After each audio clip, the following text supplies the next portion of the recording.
Hi friends, ഇന്ന് റോഷൻ എഴുതിയിരിക്കുന്നതിലേക്ക് കിടക്കാം. Madam, എൻ്റെ പേര് റോഷൻ. എനിക്ക് 27 വയസ്സ് കഴിഞ്ഞു. എൻ്റെ കല്യാണം കഴിഞ്ഞിട്ട് 1 വർഷത്തിന് മേലായി. അറേഞ്ച്ഡ് മാരേജ് ആയിരുന്നു. എനിക്ക് നല്ലൊരു ജോലി ഒരു കമ്പനിയിൽ കിട്ടിക്കഴിഞ്ഞപ്പോൾ വീട്ടുകാർക്ക് നിർബന്ധം ഞാൻ ഉടനെ തന്നെ കല്യാണം കഴിച്ചേ പറ്റൂന്ന്. എനിക്ക് ഒരു 30 വയസ്സ് കഴിഞ്ഞിട്ട് മതി കല്യാണം എന്നായിരുന്നു ഉദ്ദേശം. പ്രേമമോ മറ്റു ബന്ധങ്ങളോ ഒന്നുമില്ലെങ്കിലും കുറച്ചുകൂടി സെറ്റിലായിട്ട് മതി എന്നുള്ളിൽ തോന്നി. പക്ഷെ വീട്ടുകാർക്ക് ഒരേ പ്രശ്നം, നീ കല്യാണം കഴിക്കണം, പെട്ടെന്ന് കഴിക്കണമെന്ന്. എങ്കിൽ പിന്നെ അവർ പറഞ്ഞ പെൺകുട്ടിയെ കല്യാണം കഴിച്ചേക്കാമെന്ന് വിചാരിച്ചു. വേറെ ഓപ്ഷനൊന്നുമില്ലല്ലോ. അങ്ങനെ 3-4 പെണ്ണുങ്ങളെ കണ്ടു. അവസാനമാണ് വെളുത്ത് തൊടുത്ത് സുന്ദരിക്കുട്ടിയെ എനിക്ക് കാണാനിട വന്നത്. നല്ല മുടി, ചുണ്ട്, പല്ല്, കണ്ണ്, മറ്റു രൂപഭംഗികൾ എല്ലാം ഞാൻ വിചാരിച്ചതുപോലെ തന്നെയാണ്. പെൺകുട്ടിക്കും എന്നെ ഇഷ്ടപ്പെട്ടു. അധികമൊന്നും സംസാരിക്കാൻ പറ്റിയില്ല. അതിനു മുമ്പ് തന്നെ ഞങ്ങളുടെ കല്യാണം നിശ്ചയിക്കപ്പെട്ടു. ഭാര്യ അധികം സംസാരിക്കാത്തൊരു ടൈപ്പാണെന്ന് എനിക്ക് ആദ്യമേ തോന്നി. അത് സാരമില്ല, കൂടെ വന്ന ശേഷം സ്നേഹിച്ച് അത് ശരിയാക്കിയെടുക്കാം എന്ന് ഞാനും വിചാരിച്ചു. പക്ഷേ കല്യാണം കഴിഞ്ഞ് അന്നത്തെ ദിവസം അവളോട് ഞാൻ എൻ്റെ പല കാര്യങ്ങളും പറഞ്ഞു. അത് കഴിഞ്ഞ ശേഷം നിൻ്റെ പല കാര്യങ്ങളും തുറന്ന് പറയാൻ വേണ്ടി നിനക്ക് അവസരമുണ്ട് എന്ന് പറഞ്ഞപ്പോൾ, എനിക്ക് അങ്ങനൊന്നുമില്ല ചേട്ടാ, ചേട്ടൻ്റെ കൂടെ കഥകളൊന്നും ഉള്ള ആളല്ല ഞാൻ. അധികമൊന്നും ഞാൻ ആരോടും സംസാരിക്കാറില്ല. എനിക്ക് പ്രേമബന്ധങ്ങളും ഉണ്ടായിട്ടില്ല എന്ന് പറഞ്ഞിട്ട് അവൾ ക്ഷീണമാണെന്ന് പറഞ്ഞു. സ്നേഹത്തോടെ കെട്ടിപ്പിടിച്ച് 5-6 മുത്തം കൊടുത്തു. അതായിരുന്നു ഞങ്ങളുടെ ആദ്യ ദിവസം. പക്ഷേ അപ്പോഴും അവൾക്ക് എന്നോട് സ്നേഹമുള്ളതായിട്ട് എനിക്ക് തോന്നിയില്ല. പിറ്റേ ദിവസം രാത്രിയായപ്പോഴേക്കും നല്ല താല്പര്യത്തോടെ ഞാൻ അവളുടെ അടുത്തേക്ക് ചെന്നു. പക്ഷേ അവളുടെ മുഖഭാവത്തിന് യാതൊരു വ്യത്യാസവുമില്ല. വെറുതെ എങ്ങനെ ഇരിക്കുകയാണ്, റിലാക്സ്ഡ് ആയിട്ട്. ഞാൻ അടുത്ത് ചെന്ന് കഴിഞ്ഞപ്പോൾ എതിർപ്പൊന്നുമില്ല. മറ്റു പല കാര്യങ്ങളും ഞാൻ തുടങ്ങി വെച്ചപ്പോഴും മരപ്പാവ് പോലെ ഇരിക്കുകയാണ്. യാതൊരു എക്സ്പ്രഷൻസും വരുന്നില്ല. ഞാൻ ഓർത്തു, ഇവൾ എൻ്റെ സ്വന്തമാണ്. ആദ്യം അവൾക്ക് വേണ്ടി പൂജാതി കർമ്മങ്ങൾ നീണ്ട കാലം ചെയ്ത് ഇവളെ പ്രസാദിപ്പിച്ചെങ്കിൽ മാത്രമേ ശരിയാകുള്ളൂ. കന്നിയല്ലേ എന്ന് വിചാരിച്ച് ഞാനും എനിക്കറിയാവുന്ന എല്ലാ അടവുകളും പുറത്തെടുത്ത് ഭഗീരഥ പ്രയത്നം നടത്തി. പക്ഷേ പ്രയത്നത്തിൽ ഞാൻ മാത്രമേ വിജയിച്ചുള്ളൂ. അവൾക്ക് പ്രത്യേകിച്ച് ഒരു ലുക്കുമില്ല. എന്തോ നടന്നു, എന്തോ കഴിഞ്ഞു. എന്നാൽ ഇനി ഉറങ്ങിയേക്കാം എന്നുള്ള മട്ട്. ഞാൻ അവളോട് ചോദിച്ചു, നിനക്കെന്തെങ്കിലും പ്രശ്നമുണ്ടോ, എന്നെ ഇഷ്ടമല്ലേന്ന്. അപ്പോഴെല്ലാം സെയിം പല്ലവി, അങ്ങനെയൊന്നുമില്ല ചേട്ടൻ്റെ ഇഷ്ടം. എനിക്ക് ഒന്നിനെക്കുറിച്ചും ഒരു അറിവില്ല. മുൻപ് ഒരു അനുഭവങ്ങളുമില്ലായിരുന്നു. ചേട്ടൻ തിരുനടയിൽ കിണർ കുഴിച്ചോളൂ, ഞാൻ പൂമുഖത്തിരുന്ന് അത് കണ്ടു രസിക്കാം എന്നുള്ള ഒരു ആറ്റിറ്റ്യൂഡാണ് അവൾക്കെന്ന് എനിക്ക് മനസ്സിലായി. തിരുത്തിയാലും ഒന്നും മാറാൻ പോകുന്നില്ല. അങ്ങനെ കുറേ മാസങ്ങൾ കഴിഞ്ഞിട്ടും പ്രത്യേകിച്ച് യാതൊരു വിധത്തിലുള്ള ഭാവമാറ്റങ്ങളുമില്ല. എന്നാൽ എൻ്റെ കാര്യങ്ങൾ നടക്കുന്നുണ്ട്. ഞാൻ ഓർത്തു, ശരി, തിരിച്ചൊന്നും കിട്ടില്ല, കാര്യങ്ങൾ ഇങ്ങനെയെങ്കിലും പോകുന്നുണ്ടല്ലോ, ഒന്നിനും എതിർക്കുന്നില്ലല്ലോ, അതുകൊണ്ട് അങ്ങ് സമാധാനിക്കാം എന്ന് കരുതി മുന്നോട്ട് പോവുകയായിരുന്നു. ആ സമയത്താണ് ഞങ്ങളുടെ വീടിന് തൊട്ടടുത്ത് ഒരു കൂട്ടർ താമസിക്കാൻ വന്നത്. ഭർത്താവ് ഗവൺമെൻറ് ഉദ്യോഗസ്ഥനാണ്. അങ്ങേരെ കാണാൻ നല്ലൊരു സുന്ദരനാണ്. അയാളെക്കാളൊക്കെ ഒത്തിരി സുന്ദരിയാണ് അവിടുത്തെ ചേച്ചി. പുള്ളിക്കാരിക്ക് ഒരു 35 വയസ്സ് കാണും. ജോലിക്കൊന്നും പോകുന്നില്ല. അവർ കല്യാണം കഴിച്ച് വർഷങ്ങളായെങ്കിലും ഇതുവരെയും കുട്ടികളൊന്നും ഉണ്ടായിട്ടില്ല. ട്രീറ്റ്മെൻറ്റ് ചെയ്യുന്ന ഒന്നാണ്. അവരുമായിട്ടുള്ള സംഭാഷണത്തിൽ എനിക്ക് മനസ്സിലാക്കാൻ പറ്റിയത്. വന്നപ്പോഴേ അവർ മതിലിൻ്റെ അവിടെ നിന്ന് ഞങ്ങളെ വിളിക്കുകയും പരിചയപ്പെടുകയും ഒക്കെ ചെയ്തു. അത് കഴിഞ്ഞ ശേഷം എൻ്റെ ഭാര്യയുമായിട്ട് മിണ്ടാൻ തുടങ്ങി. പിന്നീട് വീട്ടിലേക്ക് ഇറങ്ങി വരും. ചേട്ടൻ ജോലിക്ക് പോയി കഴിഞ്ഞാൽ ഉടനെ തന്നെ ചേച്ചി 10 മിനിറ്റ് ഇവിടെ ഒന്ന് സംസാരിക്കും. അപ്പോൾ എൻ്റെ ഭാര്യ അടുക്കളയിലായിരിക്കും. അവളുമായിട്ട് എന്തെങ്കിലും പറഞ്ഞ് അവളെ സഹായിച്ചിരിക്കും. ചില സമയത്ത് സ്പെഷ്യലായിട്ട് എന്തെങ്കിലും ഉണ്ടെങ്കിൽ ചേച്ചി അത് കഴിക്കുകയും ചെയ്യും. ഞാൻ ആ സമയത്ത് ഒരുക്കത്തിലായിരിക്കും. അവർ രണ്ടുപേരും കൂടെ ഇത്രയും കൂട്ടാകുമെന്ന് ഞാൻ വിചാരിച്ചതല്ല. എൻ്റെ ഭാര്യയ്ക്ക് അവർ വരുമ്പോൾ നല്ല ഉത്സാഹമാണ്. നന്നായി സംസാരിക്കുകയും ചെയ്യും. ഇതിൻ്റെ 10-1 ഉത്സാഹം എന്നോട് കാണിച്ചിരുന്നെങ്കിൽ എന്ത് നന്നായേനേയും. യാതൊരു വികാരവും മുഖത്തില്ലാതെ എങ്ങനെയാണ് ഇവൾ കിടപ്പറയിൽ കഴിയുന്നതെന്നോർത്ത് ഞാൻ അത്ഭുതപ്പെടാറുണ്ട്. പുറത്തു വരുമ്പോൾ ഒരു പ്രശ്നവുമില്ല. എന്നോടും പ്രത്യേകിച്ച് ഒരു കുഴപ്പവുമില്ല. ഇനി ബാല്യകാലത്തെങ്ങാനും ഇവൾക്ക് വല്ല ദുരനുഭവങ്ങളും ഉണ്ടായി കാണുമോ എന്നോർത്ത് ഞാൻ എൻ്റെ ഭാര്യയോട് തുറന്നു വെച്ചപ്പോൾ, അങ്ങനെയൊന്നുമില്ല, ഞാൻ ഇങ്ങനെയാണ്, ചേട്ടന് ആവശ്യമുള്ളതൊക്കെ നടക്കുന്നില്ലേ എന്നൊക്കെ പറയുകയാണ്. ഇത്തരം പെണ്ണുങ്ങളെ ഒരു രീതിയിൽ നമുക്ക് നേരെയാക്കി എടുക്കാൻ പറ്റില്ലെന്ന് പലപ്പോഴും ഞാൻ മനസ്സിലാക്കിയിട്ടുണ്ട്. മാഡത്തിൻ്റെ വീഡിയോ ഞാൻ നേരത്തെ കേട്ടിട്ടുണ്ട്. അതിലും ഇത്തരം കേസുകെട്ടുകൾ ശരിയായതായിട്ട് ഞാൻ കണ്ടിട്ടില്ല. അപ്പോൾ പിന്നെ അതിൻ്റെ പുറകെ പോയിട്ട് കാര്യമില്ല. ഉള്ളത് കൊണ്ട് ഓണം പോലെ കഴിയാം എന്ന് തീരുമാനിച്ചു. ഇതിനിടയ്ക്ക് ഞാൻ ചേച്ചിയുടെ പേര് പറയാൻ മറന്നുപോയി. ചേച്ചിയുടെ പേര് വന്ദന എന്നാണ്. എന്നാണ്. വന്ദന ചേച്ചി എൻ്റെ വീട്ടിൽ കയറി ഇറങ്ങാൻ തുടങ്ങി കഴിഞ്ഞപ്പോഴേക്കും എൻ്റെ മനസ്സ് മാറാൻ തുടങ്ങി. കാര്യം എൻ്റെ ഭാര്യയെപ്പോലെ മരപ്പാടല്ല ചേച്ചിയെന്ന് എനിക്ക് മനസ്സിലായി. എന്തൊരു ഊർജ്ജസ്വലതയാണ്. അവരെ കണ്ടു കഴിഞ്ഞാൽ സത്യം പറഞ്ഞാൽ കല്യാണം കഴിച്ചാണെന്ന് തോന്നുകയില്ല. ഉടയാത്ത ശരീരവുമായിട്ട് അവരിങ്ങനെ മുന്നിൽ കൂടി ചിരിച്ചും കളിച്ചും അങ്ങോട്ടും ഇങ്ങോട്ടും നടക്കുകയാണ്. വർണ്ണിക്കാൻ വാക്കുകളില്ല. സർവാംഗ സുന്ദരിയാണ്. അവരെ എത്ര എത്ര കണ്ടാലും എനിക്ക് മതി വരില്ല. അവർ സംസാരിക്കുന്നതൊക്കെ ഒളി കണ്ടിട്ട് ഞാൻ നോക്കാറുണ്ട്. അവരുടെ സാരി ഉടുപ്പും ചില സമയത്ത് നൈറ്റിയൊക്കെ ഇട്ട് വരുന്നത് കാണുമ്പോഴേക്കും എന്തൊരു സ്റ്റൈലാണ്. എല്ലാം കൊണ്ടും പെർഫെക്റ്റ് ലേഡിയാണ്. അവർ ഉള്ളിൽ തീ പടർത്തുന്നൊരു മോഹിനിയായി മാറി. അറിയാതെ അവരെ ഞാൻ പ്രേമിച്ചു തുടങ്ങി മാഡം. എൻ്റെ ഭാര്യ എൻ്റെ മുന്നിൽ ഒന്നുമല്ലാതായി. പക്ഷേ അവരതൊന്നും അറിയുന്നുണ്ടായിരുന്നില്ല. എന്നെ നോക്കി ഹൃദയമായി പുഞ്ചിരിക്കുമ്പോൾ എൻ്റെ മനസ്സ് മാറി മറിയുകയായിരുന്നു. ഒരു ദിവസം ഡ്യൂട്ടി കഴിഞ്ഞ് ഞാൻ വീട്ടിലേക്ക് വരികയാണ്. വീടിൻ്റെ അടുത്ത വഴിയിലെത്തിയപ്പോൾ എൻ്റെ ഭാര്യ ഇങ്ങോട്ട് നടന്നു വരുന്നു. എവിടെ പോകാന്ന് വെച്ചപ്പോൾ ഞാൻ സൂപ്പർ മാർക്കറ്റിൽ പോകണമെന്ന് പറഞ്ഞു. അങ്ങനെ അവളെ വെച്ചുകൊണ്ട് ഞാൻ സൂപ്പർ മാർക്കറ്റിൽ കൊണ്ടുവിട്ടു. ഏകദേശം 1/2 കിലോമീറ്റർ അകലെയാണ് സൂപ്പർ മാർക്കറ്റ്. എല്ലാം കഴിയുമ്പോൾ എന്നെ വിളിച്ചാൽ മതി എന്ന് പറഞ്ഞു. അത് വലിയൊരു സൂപ്പർ മാർക്കറ്റാണ്. അതിൽ കയറി കഴിഞ്ഞാൽ അവൾ 1.5 മണിക്കൂർ കഴിയാതെ അവൾ ഇറങ്ങില്ല. അവളെ കൊണ്ടുവിട്ട് ഞാൻ തിരിച്ചു വന്നു. ചായയും പലഹാരവും ഒക്കെ അവിടെ എടുത്ത് വെച്ചിട്ടുണ്ടായിരുന്നു. ഞാൻ അത് കുടിച്ചു കഴിഞ്ഞ ശേഷം പുറത്തേക്ക് ഇറങ്ങിയപ്പോഴുണ്ട് മാഡം, അവിടെ അപ്പുറത്തെ നമ്മുടെ വന്ദന ചേച്ചിയുടെ കുറേ വസ്ത്രങ്ങൾ നനച്ചിട്ടിരിക്കുന്നു. അഴ ഇത്തിരി താഴ്ന്നു വന്നു തോന്നുന്നു. നമ്മുടെ മതിലിൻ്റെ അവിടേക്ക് വന്ന് അത് മുറ്റത്തേക്ക് വീഴും എന്നുള്ള രീതിയിൽ കിടക്കുകയാണ്. ഷോ, പുള്ളിക്കാരി അവിടെ ഇല്ലേ എന്ന് ഞാൻ ഓർത്തു. ഇത് പൊട്ടിയതാണോ എന്താണെന്ന് അറിയില്ല. ഞാൻ അവിടെ ചെന്ന് ചേച്ചി ചേച്ചിന്ന് വിളിച്ചു. പക്ഷേ ആളും അനക്കവുമില്ല. എന്നാൽ പിന്നെ എല്ലാം ഒന്നെടുത്ത് നേരെ ഇട്ടേക്കാം എന്ന് വിചാരിച്ച് ഞാൻ അതെല്ലാം എടുക്കാൻ തുടങ്ങി മാഡം. എടുത്തപ്പോൾ ഞാൻ മോഹിച്ച രഹസ്യമായ ചില കാര്യങ്ങളും അതിലുണ്ടായിരുന്നു. പെട്ടെന്ന് ഞാൻ അങ്ങോട്ടും ഇങ്ങോട്ടും നോക്കിയിട്ട് അറിയാതെ ഒരു മുത്തം കൊടുക്കേണ്ടിടത്ത് കൊടുത്തിട്ടാണ് ഞാൻ വസ്ത്രങ്ങളെടുത്ത് അഴയിൽ പിന്നെയും ഇട്ടത്. ആരെങ്കിലും കണ്ടു കഴിഞ്ഞാൽ അത് വലിയ വിഷയമാകുമെന്ന് എനിക്കറിയാം. എങ്കിലും എന്തോ മനം മയക്കുന്ന സുഗന്ധം എനിക്ക് അനുഭവപ്പെട്ടു. പിന്നെ വേറെ കാര്യമുണ്ട്, ചേച്ചി എപ്പോഴും സുഗന്ധവാഹിനിയാണ്. എവിടെ നിന്നാണെന്നറിയില്ല. പുള്ളിക്കാരി 9,000 രൂപ വിലയുള്ള ഒരു പെർഫ്യൂമാണ് ഉപയോഗിക്കുന്നതാണ് എന്നോട് പറഞ്ഞത്. ദൂരെ നിന്ന് വരുമ്പോഴേ നമ്മുടെ മനം കൂടി മയങ്ങാൻ തുടങ്ങും. ഇന്ന് വരെ അവർ സുഗന്ധവാഹിനിയല്ലാതെ ഞാൻ അടുത്ത് കണ്ടിട്ടില്ല. അതും എനിക്ക് വല്ലാത്തൊരു ടെംപ്റ്റേഷനായിരുന്നു മാഡം. അങ്ങനെ ഞാൻ തിരിച്ച് വീട്ടിലേക്ക് കയറി. ആ സമയത്ത് ചേച്ചി ഇവിടെ ഉണ്ടോ എന്ന് ഞാൻ പിന്നെ നോക്കി. പക്ഷെ ചേച്ചിയും കണ്ടില്ല. പിറ്റേ ദിവസം ചേച്ചി കണ്ടു കഴിഞ്ഞപ്പോഴേക്കും ഞാൻ എടുത്തിട്ട വസ്ത്രങ്ങൾ അണിഞ്ഞാണല്ലോ ചേച്ചി നടക്കുന്നത് എന്നോർത്തപ്പോൾ എനിക്കെന്തോ ഒരു ഉൾപ്പുളകം തോന്നി. അന്നേരം ചേച്ചീനോട് ചോദിച്ചു, എന്താ ഷർട്ട് ഇടാതെ ഇവിടെ നിൽക്കുന്നത്? അയലത്തൊക്കെ പെണ്ണുങ്ങളുള്ളതാണെന്ന്. അതെന്താ ചേച്ചി ഷർട്ട് ഇടാതെ നിന്ന് കഴിഞ്ഞാൽ വീട്ടിലെപ്പോഴും ഷർട്ട് ഇടണമെന്ന് വല്ല നിയമം ഉണ്ടോയെന്ന്. അപ്പോൾ ചേച്ചി പൊട്ടിച്ചിരിച്ചുകൊണ്ട് പറഞ്ഞു, അങ്ങനെ നിയമങ്ങളൊന്നുമില്ല. അടുത്ത വീട്ടിലെ പെണ്ണുങ്ങൾക്കൊക്കെ അതൊരു വിനയായിട്ട് മാറുമെന്ന്.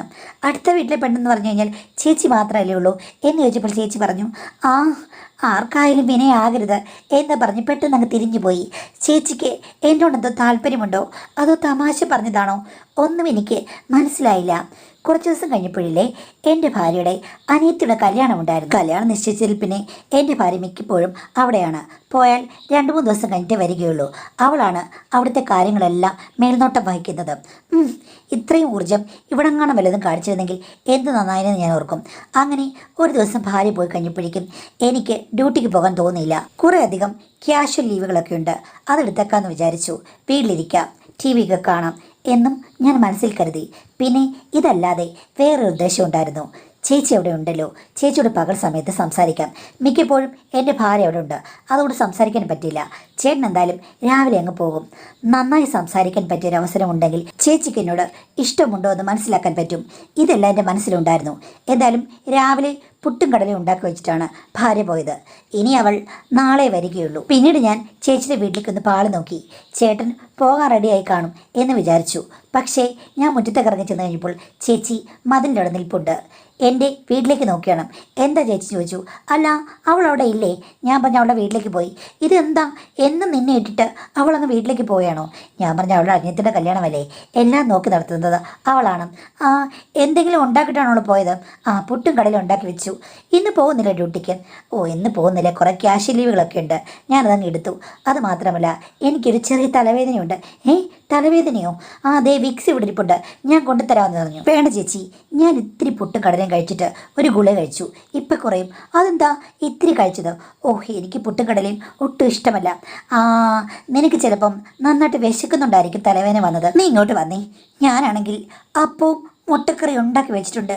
എൻ്റെ അപ്പം കഴിച്ചാൽ അപ്പം തന്നെ നിന്റെ തലവേദന പോകും. കയറി വാടാ ഇങ്ങോട്ട് എന്ന് പറഞ്ഞു. ചേച്ചിയുടെ അപ്പം കഴിച്ചാൽ എൻ്റെ തലവേദന പോവെങ്കിൽ ഒന്ന് പരീക്ഷിച്ച് നോക്കാമല്ലോ എന്ന് ഞാൻ വിചാരിച്ചു. വീടിൻ്റെ അകത്തേക്ക് ചെന്നപ്പോഴേ ചേച്ചി ഓടി വന്ന് എൻ്റെ നെറ്റിയിൽ കൈവച്ചു. ഓ, ചൂടൊന്നുമില്ല, നിന്നെ കണ്ടിട്ട് തലവേദന ഉണ്ടെന്ന് തോന്നില്ലെന്ന്. കണ്ടാൽ അങ്ങനെ ചേച്ചി തലവേദന ഉണ്ടോയെന്ന് അറിയാം. ഇപ്പം തലവേദന കുറഞ്ഞു. ആ, ഒരു കാര്യം ചെയ്യുക, ആദ്യം നീ അപ്പം കഴിക്കുക എന്ന് പറഞ്ഞ് ചേച്ചി എന്നെ ഡൈനിങ് റൂമിലേക്ക് കൊണ്ടിരുത്തി. അത് കഴിഞ്ഞിട്ട് ചേച്ചി എനിക്ക് 2 അപ്പം പ്ലേറ്റിൽ വെച്ച് തന്നു. ഷൂ, കറി അടുക്കളയിരിക്കുക, ഞാൻ എടുത്തോണ്ട് വരാമെന്ന് പറഞ്ഞു. ഞാനിപ്പോൾ ചേച്ചിയുടെ അപ്പം ഒന്ന് നോക്കി. നല്ല പൂ പോലുള്ള അപ്പം, തൊങ്ങല് പോലെ, നമ്മൾ വലിയ സ്റ്റാർ ഹോട്ടലൊക്കെ കിട്ടില്ലേ, അതേപോലെ മനോഹരമായിട്ടാണ് ചേച്ചി അപ്പം ഉണ്ടാക്കിയിരിക്കുന്നത്. നടുക്ക് വശത്ത് ഞാൻ കൈകൊണ്ട് ഒന്ന് കുത്തി നോക്കി. എന്തൊരു സോഫ്റ്റ്. അപ്പോൾ ചേച്ചി പുറകിൽ നിന്ന് പറന്ന് കേട്ടു, എടാ അപ്പം വെറുതെ കുത്തി പൊട്ടിക്കാതെ, കറിയുമായിട്ട് ഞാനിപ്പോൾ വരാം. അപ്പത്തിൽ നീ കറി ഒഴിച്ച് തിന്നണം, അല്ലാതെ വെറുതെ അപ്പത്തിന് നടുക്ക് കൈയിട്ടിങ്ങനെ കുത്തി കുത്തി പൊട്ടിക്കരുത്. അത് നല്ല ആൺകുട്ടികൾക്ക് ചേർന്നതല്ല. അത് കേട്ട് ഞാൻ ഉറക്കെ ചിരിച്ചു. ചേച്ചി 2 മുട്ടയാണ് എനിക്ക് കൊണ്ടുവന്നത്. അയ്യോ ചേച്ചി, 1 മുട്ട മതി. എടാ കഴിക്കടാ, മുട്ട നന്നായിട്ട് തിന്നണം ആണുങ്ങൾ, മുട്ടയിലാണ് മോനെ എല്ലാം ഇരിക്കുന്നതെന്ന് പറഞ്ഞു. ഞാനത് കേട്ട് ചേച്ചിയുടെ മുഖത്തേക്ക് നോക്കി. ചേച്ചി പിന്നെയും കുടുങ്ങി ചിരിച്ചു. ചേച്ചി ഡോസ് കൂടിയ കക്ഷിയാണെന്ന് എനിക്ക് മനസ്സിലായി. ഞാൻ ആസ്വദിച്ച് അപ്പവും മുട്ടക്കറിയും കൂടെ കഴിക്കാൻ തുടങ്ങി. എങ്ങനെയുണ്ട് മോനെ എൻ്റെ അപ്പവും മുട്ടക്കറിയും? സൂപ്പർ സൂപ്പർ എന്ന് ഞാൻ പറഞ്ഞു. ആ, നിൻ്റെ ഭാര്യയുടെ ചില കറിയൊന്നും എനിക്കിഷ്ടമല്ലടാ, അവൾ ശ്രദ്ധിച്ച് പാചകം ചെയ്യുന്ന കൂട്ടത്തിലല്ല എന്ന് പറഞ്ഞു. ശരിയാ ചേച്ചി, പല കാര്യങ്ങളിലും ഒരു ശ്രദ്ധയുമില്ല. എന്ത് ചെയ്യാനാണ്, വിവാഹം കഴിച്ചു കഴിഞ്ഞാൽ പലതും അഡ്ജസ്റ്റ് ചെയ്യേണ്ടി വരും. നിങ്ങൾ തമ്മിൽ അത്ര വലിയ റൊമാൻറ്റിക് ഒന്നും അല്ലേടാ എന്ന് ചേച്ചീനോട് ചോദിച്ചു. ഞാൻ പറഞ്ഞു, അല്ല ചേച്ചി, അതൊന്നും പറഞ്ഞിട്ട് ഇനി കാര്യമില്ലോന്ന്. അപ്പോൾ ചേച്ചി വന്ന് എൻ്റെ തോളത്ത് തട്ടിയിട്ട് ചോദിച്ചു, ശരിക്കും നിന്നോട് എനിക്ക് മനസ്സ് തുറന്ന് സംസാരിക്കാൻ പറ്റിയിട്ടില്ല. നിൻ്റെ ദാമ്പത്യ ജീവിതത്തിൽ എന്തെങ്കിലും പ്രശ്നമുണ്ടോ? നിങ്ങൾ തമ്മിൽ മറ്റു ഭാര്യ ഭർത്താക്കന്മാരെ പോലെയാണെന്ന് എനിക്ക് തോന്നിയിട്ടില്ല. അതെന്താ ചേച്ചി അങ്ങനെ പറഞ്ഞത്? അല്ലടാ, നിങ്ങൾ തമ്മിൽ ഒരു ഇമ്പവും ഇഴയെടുപ്പും ഉള്ളതായിട്ട് എനിക്ക് തോന്നിയിട്ടില്ല. അങ്ങനെ വലുതായിട്ട് പ്രശ്നമൊന്നുമില്ല ചേച്ചി എന്ന് പറഞ്ഞപ്പോൾ ചേച്ചി എന്നോട് ചോദിച്ചു, എടാ എന്നിട്ടാണോ എൻ്റെ തുണി പറക്കി നീ മുത്തം കൊടുത്തത് എന്ന്? അത് കേട്ട് ഞാൻ ഞെട്ടിപ്പോയി. ചേച്ചി അത് കണ്ടിരുന്നു? കണ്ടടാ, അപ്പോൾ എനിക്ക് മനസ്സിലായി നിനക്കെന്നോട് ഇഷ്ടമാണ്. നിൻ്റെ ദാമ്പത്യ ജീവിതത്തിൽ ഒത്തിരി പ്രശ്നങ്ങളുണ്ട്. കാര്യം കല്യാണം കഴിഞ്ഞിട്ട് കുറച്ച് നാളെ ആയുള്ളൂ. അപ്പോൾ അടുത്ത വീട്ടിലെ ചേച്ചിയോട് നിനക്ക് താല്പര്യം തോന്നണമെങ്കിൽ നിൻ്റെ ജീവിതത്തിൽ നീ പ്രതീക്ഷിച്ചത് ഒന്നും നടക്കുന്നില്ല. സത്യം പറ മോനെ, എന്താ അവിടെ പ്രശ്നം എന്ന് ചേച്ചി ചോദിച്ചപ്പോൾ ഞാൻ ദുഃഖിതനായി എൻ്റെ കഥകളങ്ങ് ചേച്ചിയുടെ മുന്നിൽ അവതരിപ്പിച്ചു. ചേച്ചി പറഞ്ഞു, ഷോ എൻ്റെ കുട്ടാ, എനിക്ക് നിന്നോട് പറയാനുള്ളത് ഇതേ കഥയാണ്. എന്താ ചേച്ചി, സുന്ദരനായ ഭർത്താവിന് എന്തെങ്കിലും പ്രശ്നമുണ്ടോ? മോനെ, ഇപ്പോഴാണ് പ്രശ്നങ്ങൾ തുടങ്ങിയത്. ഞങ്ങളുടെ ആദ്യഘട്ടത്തിൽ അദ്ദേഹത്തിനൊരു പ്രശ്നവുമില്ലായിരുന്നു. വളരെ നല്ലവനായിരുന്നു. ഞാൻ പ്രതീക്ഷിച്ച പോലെ എന്നെ സ്നേഹിച്ചിരുന്നു. കുട്ടികളുണ്ടാകാത്തത് അദ്ദേഹത്തിൻ്റെ പ്രശ്നമാണെന്ന് കണ്ടെത്തി. മരുന്നും കഴിക്കുന്നുണ്ട്. ആദ്യ കാലഘട്ടത്തിൽ ഉത്സാഹമുണ്ടായിരുന്നു, പിന്നീട് അപകർഷതാബോധമായി. ഒന്നിന് സമയമില്ല, നേരമില്ല, എന്തൊക്കെയോ കാട്ടിക്കൂട്ടുന്നു, അത്ര മാത്രമേ ഉള്ളൂ. 2 മിനിറ്റിൽ കൂടുതൽ മുന്നോട്ട് പോകില്ല മോനെ എന്ന് പറഞ്ഞു. അത് കേട്ട് ഞെട്ടിപ്പോയി. ചേച്ചി എൻ്റെ തോളത്തേക്ക് ചാഞ്ഞപ്പോൾ എന്തോ 2 ഭാരങ്ങൾ എൻ്റെ ചുമലിൽ അർപ്പിക്കുന്നതായി എനിക്ക് തോന്നി. എന്നിട്ട് ചേച്ചി എന്നോട് പറഞ്ഞു, നമ്മൾ 2 പേരും തുല്യ ദുഃഖിതരാണ് മോനേന്ന്. ആ സമയത്ത് എന്താണെന്നറിയില്ല, ഞാൻ ചേച്ചിയെ ചേർത്ത് പിടിച്ചു. ചേച്ചി ഭാരങ്ങളെല്ലാം എന്നിലർപ്പിച്ച് നിൽക്കുകയായിരുന്നു. കുറെ കഴിഞ്ഞപ്പോൾ ഞാൻ ഓർത്തു, ഇതാണ് സുവർണ അവസരം, ഇതിലും മികച്ച അവസരം ഉണ്ടാകാനില്ല. ഞാൻ ചേച്ചിയെ ചേർത്ത് പിടിച്ചപ്പോൾ ചേച്ചി എന്നോട് പറഞ്ഞു, നിൻ്റെ മനസ്സിൽ എന്താണെന്ന് എനിക്കറിയാം, അനുകൂലമായ സിറ്റുവേഷനാണ്, പക്ഷേ അടുക്കളയിൽ നിന്ന് ഞാൻ ആകെ വേർതിരിക്കുകയാണ് കുട്ടാന്ന് പറഞ്ഞു. ഞാൻ പറഞ്ഞു, അതിൽ ഒരു കുഴപ്പമില്ല, ചേച്ചിക്ക് ഇപ്പോഴും സുഗന്ധമാണല്ലോ, ചേച്ചി ഉപയോഗിക്കുന്ന പെർഫ്യൂം ഏതാണെന്ന് ചോദിച്ചു. അപ്പോൾ അവർ ഒരു പെർഫ്യൂം എടുത്തുകൊണ്ട് കാണിച്ചു. ഇതാണ് ഞാൻ പറഞ്ഞ 9,000 രൂപയുടെ പെർഫ്യൂം. ചേച്ചി ദൂരെ നിന്ന് വരുമ്പോഴേ ഇതിൻ്റെ മണമാണ്. ചിലപ്പോഴൊക്കെ ഞാൻ മയങ്ങിപ്പോകാറുണ്ട്, പക്ഷേ 4 തല ചേരുമെങ്കിലും 4 ഡാഷ് ചേരുന്നല്ലേ ചേച്ചി. അതുകൊണ്ട് ഭാര്യയുടെ മുന്നിൽ വെച്ച് ഒരിക്കലും എനിക്ക് ചേച്ചിയെ ഒന്ന് സംതൃപ്തിയോടുകൂടി നോക്കാൻ പറ്റിയിട്ടില്ല. ഇപ്പോൾ ആദ്യമായിട്ടാണ് ഇത്ര അടുത്ത് നിന്ന് കൺകുളിർക്ക് കാണുന്നത്. എൻ്റെ കൈകൾ അടങ്ങിയിരുന്നില്ല. ഞാൻ മീൻ വിൽപ്പനക്കാരനെ പോലെ പോപ്പോ അടിച്ചുകൊണ്ടിരുന്നു. ചേച്ചി എന്നോട് ചേർന്നിട്ട് ചിണുങ്ങി. എടാ ഞാൻ പോയിട്ട് കുളിച്ചിട്ട് വരാം. വേണ്ട വേണ്ട, ഇനിയിപ്പോൾ കുളിക്കണ്ട, വെളുപ്പിനെ കുളിച്ചതല്ലേ, എന്നാലും മോനെ ശുദ്ധവും വൃത്തിയും ഒക്കെ നോക്കണ്ടേ. ഞാൻ പറഞ്ഞു ഇത്രയും ശുദ്ധവും വൃത്തിയൊക്കെ മതി, ചേച്ചിക്ക് ഇപ്പോഴും നല്ല സുഗന്ധമാണെന്ന്. ഓ അത് ഇന്നലെ രാത്രി വെച്ച് പെർഫ്യൂമാണ്, ഇന്ന് രാവിലെ ഞാൻ അടിക്കാൻ മറന്നുപോയത്. ഞാൻ പറഞ്ഞു പെർഫ്യൂം ചേച്ചിയിൽ നിന്നാണോ ഉണ്ടാക്കുന്നത്, അതോ ചേച്ചി തന്നെ ഒരു പെർഫ്യൂമാണോ എന്ന് ചോദിച്ചു. അപ്പോൾ ചേച്ചി പറഞ്ഞു എനിക്കൊന്നും അറിയില്ല, നീ കണ്ടുപിടിക്കണമെന്ന്. കണ്ടുപിടിക്കാനുള്ള വ്യഗ്രതയിൽ എൻ്റെ വിരലുകൾ ഇഴയുകയായിരുന്നു. ചേച്ചി പറഞ്ഞു നമുക്ക് അകത്തേക്ക് പോകാമെന്ന്. ഞാൻ പറഞ്ഞു അങ്ങനെ പോകണ്ടെന്ന് പറഞ്ഞ് ചേച്ചിയെ ഞാൻ കയ്യിലെടുത്ത് വട്ടം ചുറ്റിയാണ് റൂമിലേക്ക് കൊണ്ടുപോയത്. അത് കഴിഞ്ഞ ശേഷം എൻ്റെ ലക്ഷ്യം മുഴുവനും കുന്തിരിക്കം പുകയുന്ന കുന്നിൻ മേടുകളായിരുന്നു. ചേച്ചിക്ക് എൻ്റെ പ്രവർത്തനങ്ങൾ ഇഷ്ടമായി. മോനെ നീ ഇത്രയ്ക്ക് മിടുക്കനാണെന്ന് ചോദിച്ചു. കാര്യം എനിക്കറിയില്ല, സകല കലയും പരീക്ഷിച്ചിട്ടും ശില പോലെ ഇരിക്കുന്ന എൻ്റെ ഭാര്യയുടെ അടുത്ത് പ്രയോഗിക്കുന്നതിൽ നിന്നും കുറച്ച് കലകൾ മാത്രം മതി. ചേച്ചി അതീവ സന്തുഷ്ടയാണെന്ന് എനിക്ക് മനസ്സിലായി. എങ്കിലും ഇവിടെ 64 സുകുമാര കലകളും ഞാൻ പുറത്തെടുക്കുമെന്ന് വിചാരിച്ചാണ് ഞാൻ കളത്തിലേക്ക് ഇറങ്ങിയത്. ചേച്ചി കളത്തിലേക്ക് ഇറങ്ങിയപ്പോൾ തന്നെ എന്നെ ശബ്ദകോശങ്ങളോടെ സ്വീകരിച്ചു. കുട്ടാ, എൻ്റെ മോനോട്ടാ, നീ എന്നെ തേടിയിരുന്നോടാ എന്ന് ചോദിച്ചപ്പോൾ ഞാൻ പറഞ്ഞു തേടി തേടി ഞാൻ അലഞ്ഞ് അവസാനം എനിക്ക് കിട്ടിയ മുത്താണ് എൻ്റെ ചേച്ചിന്ന്. ഒന്നുകൂടി പറയടാ, ഞാൻ മുത്താണോ സ്വത്താണോ? ഈ സ്വത്തെല്ലാം എൻ്റേത് മാത്രം. അതിര് കാക്കുന്ന ഭൂതത്തെപ്പോലെ ഞാൻ അതിരുകൾ കടന്നു കയറട്ടെ ചേച്ചി എന്ന് ചോദിച്ചപ്പോൾ ചേച്ചി പറഞ്ഞു അതിരില്ലാത്ത മലകളും പുഴകളും തടാകങ്ങളും പുഴകളും ഊറി വരുന്ന തെളിനീരൊഴുക്കും ഇനി നിനക്ക് സ്വന്തം. പുൽമേടുകൾ വകഞ്ഞു മാറ്റി എൻ്റെ മകൻ കടന്നു വരുമെന്ന് പറഞ്ഞു. അത് കേട്ടപ്പോൾ ഞാൻ ഉത്സാഹത്തിലായി. ഇതാണ് ഞാൻ പ്രതീക്ഷിച്ചത്. ഇതാണ് ഒരു സ്ത്രീയിൽ നിന്ന് പുരുഷന് കിട്ടേണ്ട റെസ്പോൺസ്. ഞാൻ എന്നെ തന്നെ മറന്നുപോയി. ചേച്ചി എനിക്ക് വഴികാട്ടിയായിരുന്നു. പുൽമേടുകൾ വകഞ്ഞു മാറ്റി നീ തടാക്കരയിലേക്ക് പോകുന്നു ചേച്ചി പറഞ്ഞപ്പോൾ മാത്രമാണ് ഞാൻ മുന്നോട്ട് പോയത്. തെളിനീര് കണ്ട് മുഖം കഴുകി നിന്ന എന്നോട് ചേച്ചി പറഞ്ഞു കൊമ്പനാരകൾ ഒരിക്കലും തെളിനീര് കണ്ട് മുഖം നോക്കി നിൽക്കാറില്ല മോനെ. അവൻ തടാകം ചവിട്ടിക്കലക്കൊന്ന് പറഞ്ഞു. അന്നവിടെ പ്രവേശനോത്സവം തുടങ്ങുകയായിരുന്നു. തുടങ്ങിക്കഴിഞ്ഞപ്പോൾ ചേച്ചി എന്നോട് പറഞ്ഞു എൻ്റെ ജീവിതത്തിലെ ഏറ്റവും വലിയ ഭാഗ്യമാണ് നീ. അതെന്താ ചേച്ചി അങ്ങനെ? എനിക്ക് മറ്റനുഭവങ്ങൾ ഉണ്ടാകാനുള്ള ചാൻസ് വളരെ കുറവായിരുന്നു.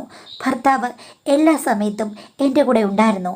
ക്വാർട്ടേഴ്സുകളൊക്കെ ആണെങ്കിലും അവിടെ അടുത്ത പെണ്ണുങ്ങളൊക്കെ ഉണ്ടായിരുന്നത് കൊണ്ട് എൻ്റെ മനസ്സ് പല ആണുങ്ങളിലേക്ക് പാറിപ്പോയെങ്കിലും ഒരിക്കൽ പോലും എനിക്കൊരവസരം കിട്ടിയിട്ടില്ല. പക്ഷേ നീ എനിക്കൊരവസരം തന്നു, അതും വലിയൊരവസരം. ഈ അവസരമാണ് ഞാൻ പ്രതീക്ഷിച്ചിരുന്നത്. ഇതിലും വലുതായി ഒരവസരം എനിക്ക് കിട്ടാനില്ല. അവസരം നീ മുതലാക്കടാ കുട്ട എന്ന് പറഞ്ഞ് എന്നെ പ്രോത്സാഹിപ്പിച്ചു. പിന്നെ നോക്കേണ്ട കാര്യമില്ലല്ലോ ചേച്ചി ഓരോ നിമിഷം എന്നോട് പറഞ്ഞു ഇപ്പോഴെങ്കിലും കുട്ട നീ എന്നെ വിട്ടുപോകല്ലേ എന്ന് പറഞ്ഞു. ചേച്ചിക്ക് സമയവും ആവശ്യമായിരുന്നു എന്നെനിക്ക് മനസ്സിലായി. ഭാഗ്യത്തിന് എൻ്റെ കയ്യിൽ ദൈവം ഇഷ്ടം പോലെ സമയം തന്നിട്ടുണ്ടായിരുന്നു. സമയത്താൽ ഞാൻ അനുഗ്രഹീതനായിരുന്നു. അങ്ങനെ ചേച്ചിയുടെ മനസ്സിൽ എനിക്കൊരിടം കിട്ടി. പിന്നീട് ചേച്ചി പലപ്പോഴും എനിക്ക് അവസരങ്ങൾ ഉണ്ടാക്കി തന്നു.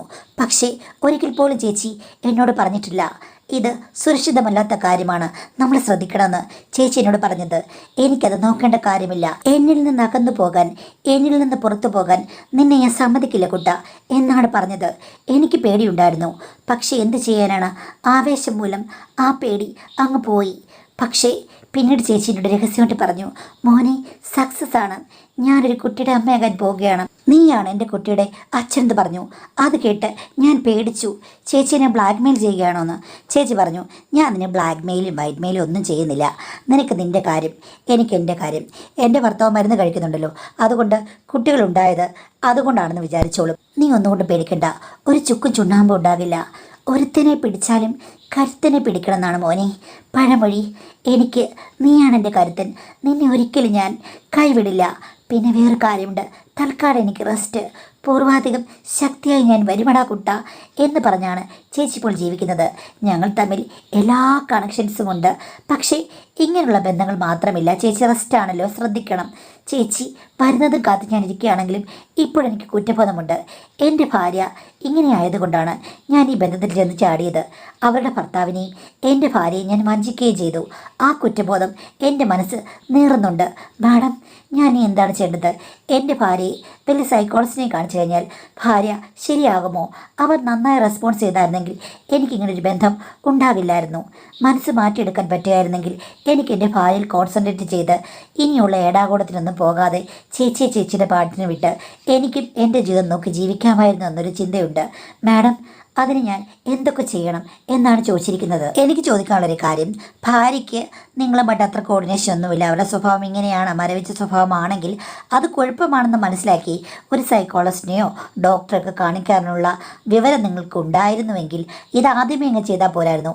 എന്തിനാണ് വേറൊരു സ്ത്രീയെ കണ്ടുമോഹിച്ച് അവരും കണ്ടുമോഹിച്ച് അങ്ങോട്ടും ഇങ്ങോട്ടും പോയി അഴയിൽ കിടന്ന വസ്ത്രമെടുത്ത് തലോടി ഇങ്ങനെയുള്ള പ്രശ്നങ്ങളൊക്കെ ഉണ്ടാക്കേണ്ട വല്ല കാര്യം ഉണ്ടായിരുന്നോ?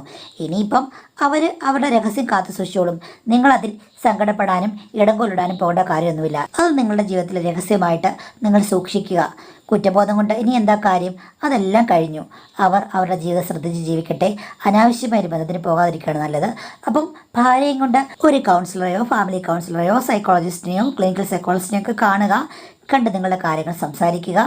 നല്ല രീതിയിൽ കൗൺസിലിങ്ങും സൈക്കോതെറാപ്പിയും വേണ്ടിവരും. ക്ഷമയോടുകൂടി നിങ്ങൾ കൂടെ നിൽക്കുക. ഭാര്യയെ നിങ്ങളുടെ ഇഷ്ടത്തനുസരിച്ച് മാറ്റിയെടുക്കാവുന്നേ ഉള്ളൂ. അവരെ കുറ്റപ്പെടുത്താൻ പോകരുത്. പഴയ രീതിയിൽ എന്തെങ്കിലും നോക്കി കഴിയുമ്പോൾ അവർക്ക് ദുരനുഭവങ്ങൾ കാണുമായിരിക്കാം, അല്ലെങ്കിൽ അവർ വളർന്നു വന്ന സാഹചര്യം കൊണ്ടായിരിക്കാം. എന്തായാലും അതൊക്കെ അക്സെപ്റ്റ് ചെയ്ത് നിങ്ങൾ ഭാര്യയെ നിങ്ങളുടെ വഴിക്ക് കൊണ്ടുവരാൻ പറ്റുമെങ്കിൽ അത് നല്ല കാര്യമാണ്. അവിഹിതമായ കാര്യങ്ങളിലേക്ക് പോകുന്നതിനേക്കാൾ എത്രയോ നല്ലതാണ് സ്വന്തം കുടുംബം നല്ല രീതിയിൽ മെച്ചപ്പെടുത്തി മുന്നോട്ട് പോകുന്നത്. അതാണ് ശാശ്വതം. ബാക്കിയുള്ള കാര്യങ്ങളെല്ലാം തലയിലെ വലിയ പ്രശ്നങ്ങളായിരിക്കും. അതുകൊണ്ട് അതിൽ പോകാതിരിക്കുക, സന്തോഷകരമായി മുന്നോട്ട് പോകുക. അതാണ് ചെയ്യേണ്ടത്. എനിക്കതല്ലാതെ വേറൊന്നും പറയാനില്ല.